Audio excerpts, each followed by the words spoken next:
कल तक की क्लास हो गई थी। देखो आज स्पेशल क्लास करते हैं। न्यूज़पेपर पढ़ रहे हो, नहीं पढ़ रहे होगे।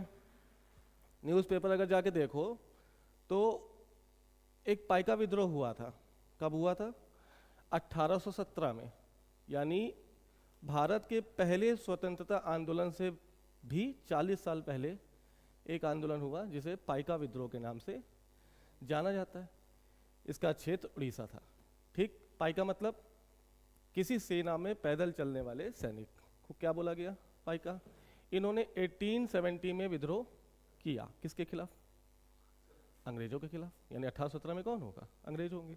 यानी अंग्रेजों की नीतियों के खिलाफ इन्होंने विद्रोह किया और इस विद्रोह को एनसीईआरटी की किताब से हटाने की आरोप लगा हुआ है कि भारत सरकार ने इस विद्रोह को एनसीईआरटी कक्षा 8 की किताब से हटा दिया। हालांकि ये चर्चा पहले हुई थी 2017 में। अब क्योंकि बार बार न्यूज़ में पाइका विद्रोह आ रहा है तो इसका मतलब है अगर कोई भी फोर्थ कमिंग एग्जाम होगा, आने वाली परीक्षा, उसमें संभावना बन जाएगी कि इससे क्वेश्चन आएगा। ठीक है, तो 2017 में पहली बार पाइका विद्रोह को लेकर उड़ीसा के नेताओं ने और उड़ीसा के लोगों ने एक बात कही, सरकार के सामने अपना पक्ष रखा कि चूंकि ये आंदोलन 1857 के विद्रोह से पहले हो गया था और व्यापक रूप से मतलब स्थापित हुआ था, इसलिए इस आंदोलन को प्रथम स्वतंत्रता आंदोलन घोषित करने का कष्ट करें। ये किसने कहा? उड़ीसा के लोगों ने। किससे कहा? सरकार से। केंद्र सरकार ने 2017 में इस बात को खारिज कर दिया कि नहीं, 1857 का जो विद्रोह है वही प्रथम माना जाएगा और हम अपनी एनसीईआरटी की किताबों में उसी को पढ़ाएंगे। लेकिन इनके सम्मान में और उड़ीसा में हुए इतने बड़े विद्रोह को क्या बोलते हैं, गौरवपूर्ण बनाने के लिए एनसीईआरटी की किताब में इसको, जब अगली एनसीईआरटी छपेगी तो इसको भी शामिल किया जाएगा। ये कब की बात है? 2017 में आश्वासन दिया केंद्र सरकार ने कि इस पाइका आंदोलन को केस स्टडी के रूप में कक्षा 8 की एनसीईआरटी में जोड़ा जाएगा।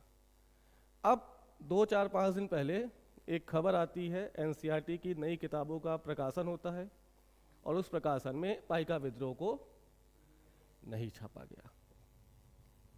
मेरी बात समझे? ऐसे में उड़ीसा वालों को मन में क्या आया कि पाइका के प्रति भारत सरकार के मन में कोई भी सम्मान की भावना नहीं है। लेकिन एनसीईआरटी ने मतलब आरोप लगाया, उड़ीसा वालों ने क्या लगाया कि हमारे इन पाइका सैनिकों को उतना सम्मान नहीं दिया गया जितना 1857 के सैनिकों को सम्मान दिया गया। एनसीईआरटी ने इस बात को नज़रअंदाज किया, खारिज किया और कहा कि चलिए हो सकता है इस खंड में हम पाइका विद्रोह की चर्चा नहीं कर पाए, लेकिन जब अगला खंड प्रकाशित होगा एनसीईआरटी का, कब सितंबर अक्टूबर 2025।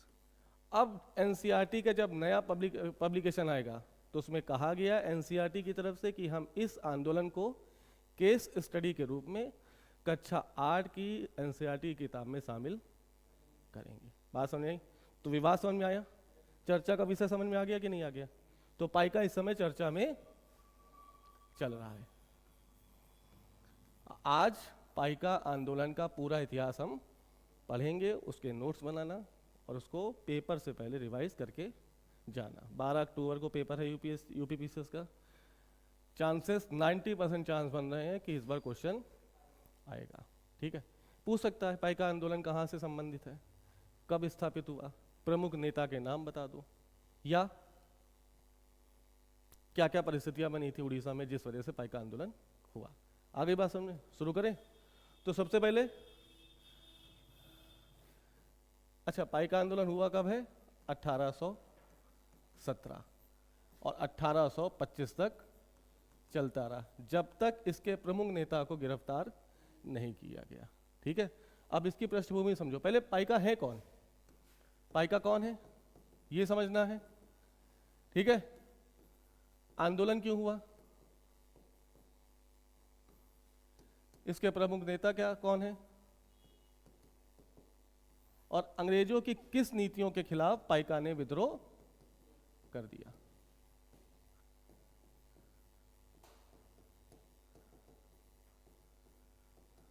पाइका एकजुट हो गए, ठीक है। तो पहले समझो पाइका यानी पाइका उड़ीसा के सेना, उड़ीसा के पैदल सैनिकों को क्या कहा गया? पाइका कहा गया। 16वीं शताब्दी का समय था, यानी 16वीं शताब्दी के उत्तरार्ध का समय, यानी आफ्टर 1550। उड़ीसा में सबसे पहले शासक के रूप में गंग शासक ने अपना राज स्थापित किया, और गंग शासकों के बाद उड़ीसा पर गजपतियों का शासन हुआ। किसका? यानी गजपति राजवंश उड़ीसा में स्थापित हो चुका है। कब? 16वीं शताब्दी के उत्तरार्ध में, यानी 1550 के बाद उड़ीसा पर किसका शासन है? गजपति शासक, यानी गजपति वहां के राजवंश है। और इस गजपति के कपिलेंद्र ने गजपति राजवंश की स्थापना उड़ीसा में कर दी।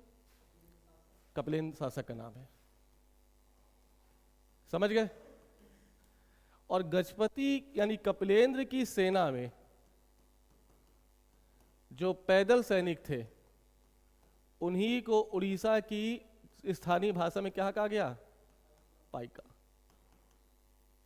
पाइका कौन से समझ में आ गया? ये किसकी सेना में है? गजपति शासक कपिलेंद्र की सेना, मतलब गजपति राजवंश की सेना में काम करने वाले पैदल सैनिकों को पाइका कहा जा रहा है। स्थिति चलती आ रही है। अब ये सेना के रूप में, सैनिक के रूप में गजपति राजवंश के अंडर में काम कर रहे हैं, तो इनको वेतन मिलेगा, हाँ या ना? वेतन कैश नहीं मिलेगा, बल्कि गजपति शासकों ने इन पाइकों को क्या दिया? जागीरें दे दी, भूमि का टुकड़ा, कि भाई आप हमारी सेना में सैनिक के रूप में काम कर रहे हैं, जब युद्ध होगा तो आप सैनिक बन जाएंगे, लेकिन जब युद्ध नहीं होगा तो आपको जमीन दे दी जाएगी, इस पर आप भूमि में खेती करिए, कुछ करना, जो भी करना आपको करिए और अपना जीवन चलाते रहिए। तो वेतन नकद नहीं दिया गया, बल्कि जागीर। इस जागीर में बिल्कुल लगान मुफ्त जागीर थी। कैसी थी? बात समझ में आई? इस लगान मुक्त जागीर को निक्सार कहा गया। क्या कहा गया? बात समझे? यानी सैनिकों को जो जमीन दी गई है उस पर सैनिकों को जरा सा भी टैक्स नहीं देना है। उनमें जो खेती करेंगे उस खेती पर पूरा अधिकार किसका होगा? उन सैनिकों का। स्थिति ठीक है, बढ़िया है।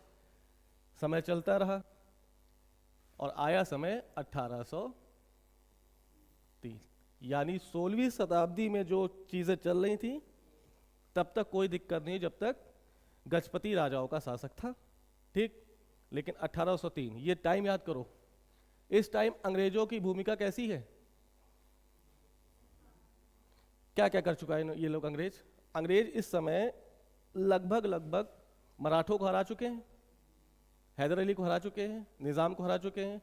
यानी पूरी तरह से अब अंग्रेज कैसे हो गए? साम्राज्यवादी नीति को अपनाने वाले हो गए कि नहीं हो गए? अब ये पूरे भारत में अपना साम्राज्य फैला रहे हैं।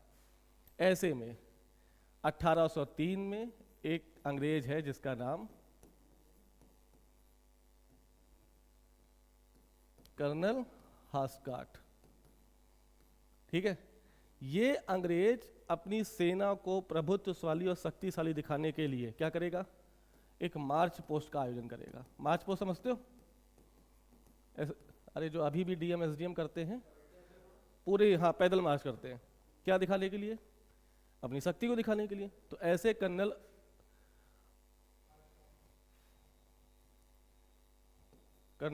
हास्काट ने क्या किया? एक मार्च पोस्ट निकाला। कहां से? इनकी पूरी सेना मद्रास से निकलेगी, पुरी जाएगी, और पुरी से इनको कहां जाना था? कटक। बात समझे? यानी पूरा एक मार्च पोस्ट निकलना था जिसकी शुरुआत मद्रास से होगी। मद्रास में इनका मुख्यालय है ना, प्रेसिडेंसी है मद्रास। यहां से सेना तैयार होगी, पुरी जाएगी, पुरी से कटक। अब ये जिस रास्ते से जाएगी, ये इतने शक्तिशाली हैं, इनको कोई भी राजा चेतावनी नहीं देगा। लेकिन जैसे ही ये पुरी पहुंचेंगे, यानी पुरी मतलब उड़ीसा। उड़ीसा में शासक कौन है इस समय? गजपति शासक। इतने साल कैसे जिएगा? मुनेन्द्र देव सेकंड। कौन है शासक? ये टाइम है 1803 का, जब एक अंग्रेज मार्च पोस्ट निकालेगा मद्रास से पुरी, पुरी से कटक। ऐसे में जहां जहां से निकलेगा इसकी सेनाओं को चेतावनी नहीं मिलेगी, लेकिन उड़ीसा पहुंचते ही गजपति शासक मुनेन्द्र देव इनको चेतावनी के रूप में रोक देंगे। कहाँ जा रहे हो? मुझसे, मेरे साम्राज्य में बिना अनुमति के आप कहाँ जा रहे हैं? और आपको निकलना है तो पहले बैठो और क्या करो? समझौता करो। आ गई कि चलो हम आपको अनुमति दे रहे हैं, लेकिन इस मार्च पोस्ट के निकालने के बाद आपको मुझे 1,00,000 रुपए नगद और मराठों से आपने जो 4 परगना जीते हैं, क्या कहा है इसने कि आपको हम अपने क्षेत्र से निकलने देंगे, लेकिन बदले में 1,00,000 रुपए नगद चाहिए और 4 परगना चाहिए। अंग्रेज अपनी पोस्ट निकालने के लिए इस समझौते को मान लेंगे, यानी पोस्ट पूरी, मार्च पोस्ट निकल गई। निकल गई। अब निकलने के बाद ये अपनी शर्तों से मुकर जाएंगे। अंग्रेजों की आदत है कि नहीं? अपनी पहले वादा कर देना और उसके बाद क्या कर देना? वादे को वापस कर लेना। ऐसे में मुनेन्द्र देव क्या होगा? गुस्साएगा। गुस्साएगा तो जब वो क्रोधित होगा तो अपने एक सेनापति जिसका नाम जय राजगुरु है, क्या नाम है? मुनेन्द्र देव अपने सेनापति जय राजगुरु को भेजेंगे और कहेंगे जाओ अंग्रेजों से बात करो कि आपने जो कहा है वो पूरा क्यों नहीं किया। ये सिर्फ 2000 सैनिकों के साथ अंग्रेज कर्नल हार्ट स्कॉट से मिलेंगे और बात करेंगे कि आपने जो वादा किया था वो वापस करिए, पैसा दीजिए और 4 परगने दीजिए। जब दबाव पड़ेगा अंग्रेजों पर तो दबाव के बाद ये 1,00,000 रुपए नहीं देंगे, 4 परगना नहीं देंगे, बल्कि सिर्फ और सिर्फ 40,000 रुपए देकर मामला सुलटाने का प्रयास करेंगे। कौन? कि आपसे वादा किया था 1,00,000 का, लेकिन हम आपको 1,00,000 रुपए नहीं देंगे, जो करना है कर लो। कितना देंगे? 40 है। ऐसे में क्या मुनेन्द्र देव की गरिमा को चोट लगेगी? लगेगी तो विद्रोह। और विद्रोह के लिए भेजा किसने? जय राजगुरु को भेजा। किसने भेजा? मुनेन्द्र देव ने। मेरी बात समझे? मुनेन्द्र देव सेकंड ने अपने सेनापति राजगुरु को भेजा अंग्रेजों के खिलाफ लड़ने के लिए। लेकिन अंग्रेज इस समय बहुत शक्तिशाली हो चुके हैं। 6 दिसंबर 1806 को राजगुरु द्वारा किया गया विद्रोह दबा दिया जाएगा और राजगुरु को फांसी दे दी जाएगी। ये राजगुरु भगत सिंह वाले राजगुरु नहीं है, ये दूसरे हैं। समझ गए? कब दी गई फांसी? 6 दिसंबर 1806 को पूरी तरह से विद्रोह दबा दिया गया, जय राजगुरु को फांसी दे दी गई और इसके शासन को खत्म कर दिया गया। यानी गजपति राजवंश का अंत।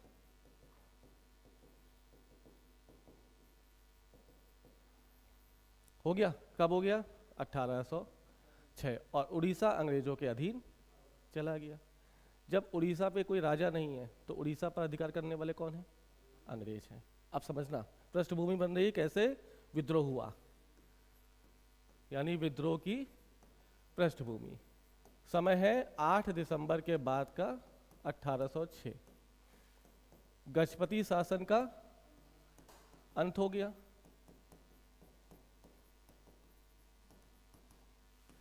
ऐसे में उड़ीसा के सारी चीजों पे, सारे संसाधनों पर किसका अधिकार? अब गजपति शासक जो अपने सैनिकों को जागीर भूमि दे रहे हैं, जिसे जिसे जिसे क्या कहा गया? निष्कार कहा गया ना। ऐसी जमीन क्या इन सैनिकों के पास रहेगी? नहीं रहेगी। कौन छीनेगा? अंग्रेज छीन लेंगे। यानी अब उड़ीसा पर किसका एकाधिकार हो गया? एकाधिकार अंग्रेजों का। उड़ीसा कैसे शासित होगा ये निर्धारित कौन करेगा? अंग्रेज करेंगे। और उड़ीसा की सारी शासन व्यवस्था को अंग्रेजों ने चेंज कर दिया। क्या किया? पहला, जागीरें छीन ली गई, पहला। दूसरा, पाइक सेना को क्या कर दिया? भंग कर दिया। लगान दर बहुत ज्यादा बढ़ा दी। और सबसे छोटी चीज जो प्रत्येक आम जनमानस का अधिकार है, क्या है? नमक। नमक पर पूरी तरह से नियंत्रण।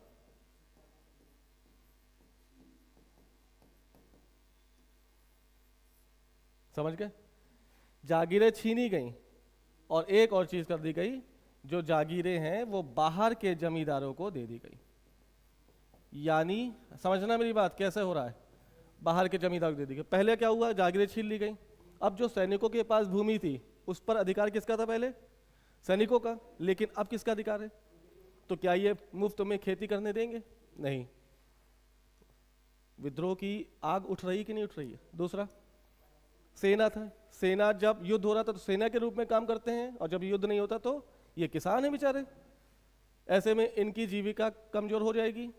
तीसरा, लगान दर बहुत ज्यादा बढ़ गई है। चौथा, नमक पर नियंत्रण स्थापित कर लिया। यानी उड़ीसा का प्रत्येक वर्ग नमक तो खाएगा ना। जब नमक पर अंग्रेजों को नियंत्रण, तो सबके मन में किसके खिलाफ विद्रोह की आग जलेगी? और ये बाहर के जमींदार। ऐसा हुआ, थोड़ा समझना इससे क्या प्रॉब्लम हुई। ये दूरस्थ जमींदारी व्यवस्था याद आया? जब हम आपको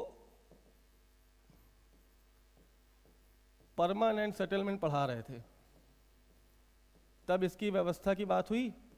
ये क्या है? उड़ीसा की जमीन है। किसकी जमीन है? उड़ीसा की।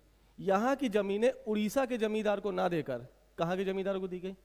बाहर के। यूपी, बिहार, बंगाल, मध्य प्रदेश, महाराष्ट्र। ऐसे में कोई जमींदार जो बाहर से आ रहा है उड़ीसा की जमीन पर अपना अधिकार स्थापित करने के लिए, क्या होगा? पहले इसको आने जाने में खर्चा ज्यादा लगेगा कि नहीं लगेगा? देख रेख यहाँ की जनता से भी वो मतलब जानकार नहीं है।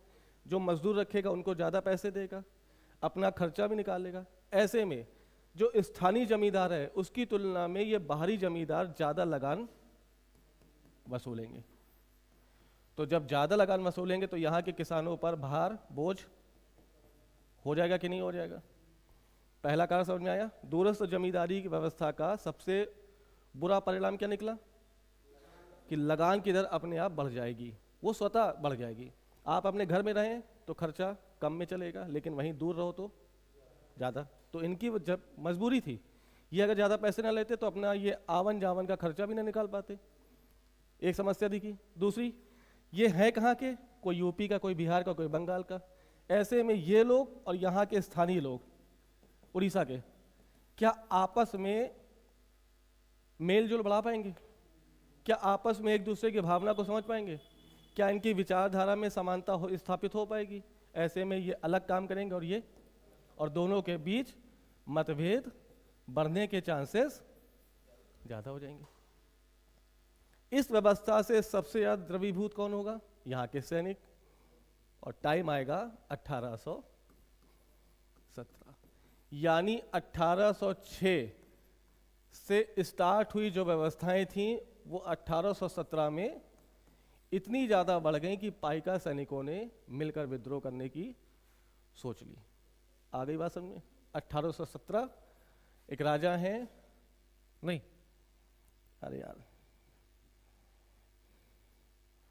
जगबंधु विद्याधर।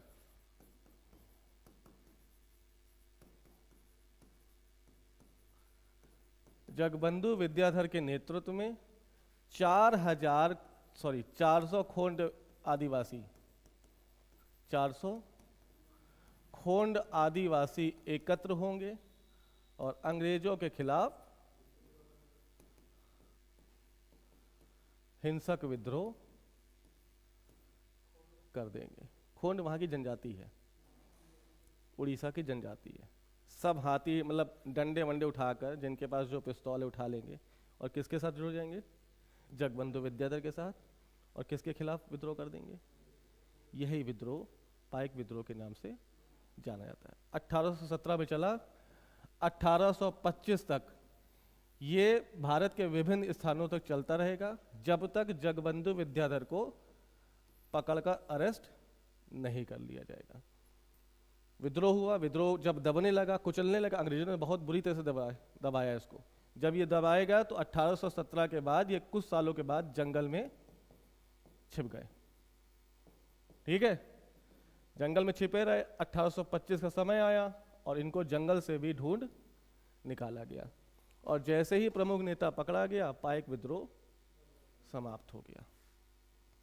इस पूरे विद्रोह को ये आरोप लगाया गया कि एनसीईआरटी ने जानबूझकर अपनी किताब से, अपने सिलेबस से हटा दिया है, लेकिन एनसीईआरटी ने अपना स्पष्टीकरण प्रस्तुत किया और कहा कि हम नेक्स्ट एडिशन में, कौन से?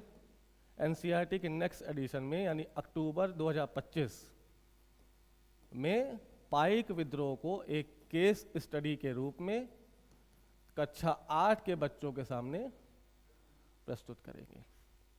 लेकिन ये प्रथम स्वतंत्रता आंदोलन नहीं है, केंद्र सरकार ने ऐसी अनुमति नहीं दी। कब से बातें उठी? 2017 से। और आज फिर से चर्चा में क्यों आया? क्योंकि एनसीईआरटी ने अपने प्रथम एडिशन में इसको शामिल नहीं किया। आगे बात समझ? पक्का? बाकी कल मिलते हैं।